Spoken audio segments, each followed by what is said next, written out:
Anger is an emotion of choice. I believe that. But I also believe that it's a choice that we make much too often. Today, Jesus is telling you and me that sometimes hanging on to anger is even worse than what we were angry about in the first place. It's interesting to me that in the Sermon on the Mount, Matthew chapter 5, verse 22, towards the beginning of this handbook on discipleship, offered to, you might say, his inner circle, Jesus says, "Do not be angry with anyone." It's not about weighing sins or assigning matching punishments.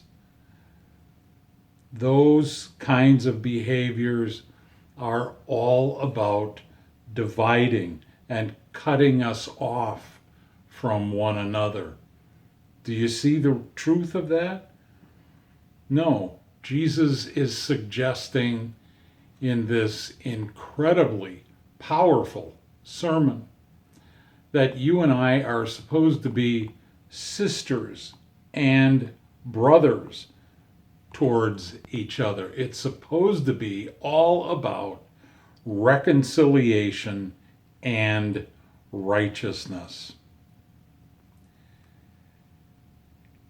The other night, Deb and I were chatting with a delightful young couple that we are going to marry at the end of this month. Wonderful, wonderful young people.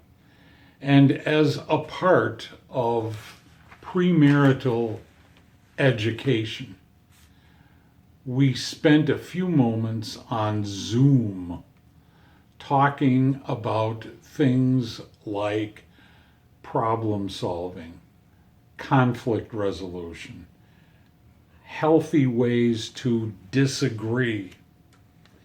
It really is all about behaviors that do not divide, that do not cut ourselves off from the other person, but instead build us up as sisters and brothers in Christ.